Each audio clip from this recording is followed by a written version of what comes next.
there, thanks for joining me. Okay, so I just want to do a really quick video.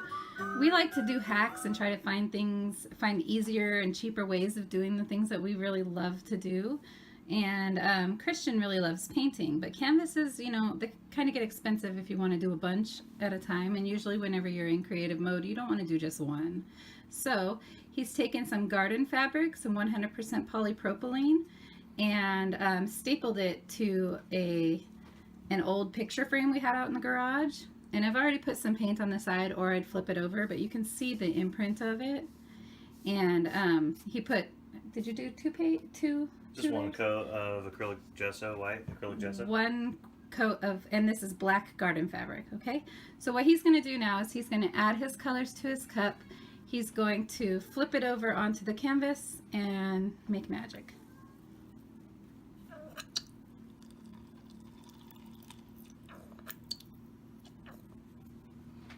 White, I'm gonna start with white in the bottom because I saw you do it. Copycat. And then I'm not gonna do layers. I'm just gonna do all of them in. That is layers. I know, but like you know, some people go back like a second round of layers. Oh, I see. I've seen on some other videos. But I like how you do it. You just go for it. Go for it. Okay. That's our lovely neighbor. There's no rhyme or reason in my color order.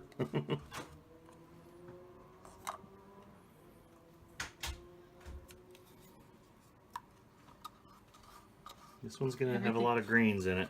Yeah, well, it's a green tinted cup, so it's making everything even greener. Yeah. It's okay. There we go. There's gold. I want me gold. That's a bad joke. And yellow. Yellow.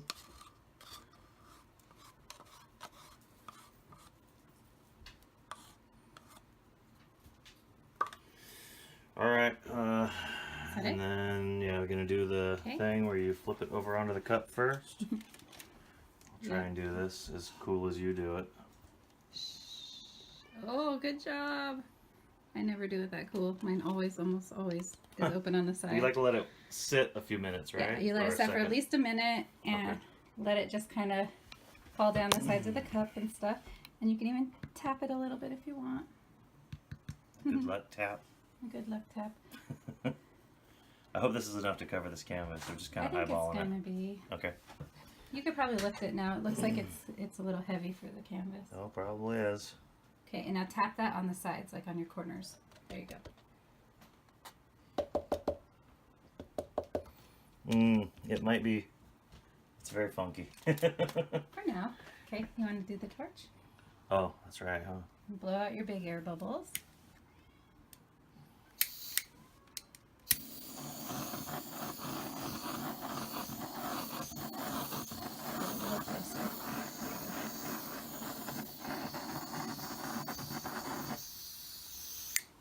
This thing's, I think the propane's getting low.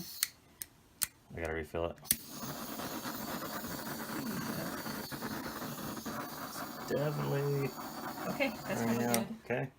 Alright, so now he's going to tilt it and twist it. Comes the tilting. And doing all that stuff.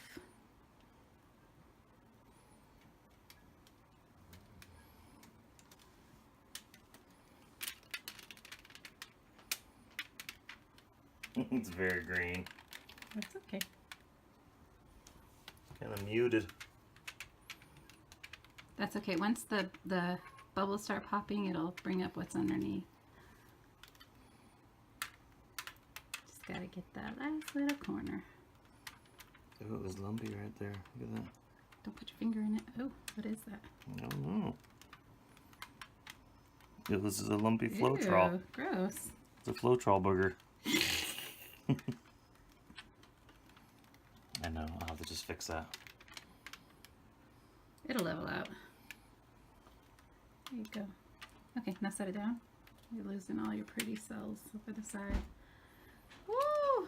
Oh, that looks cool.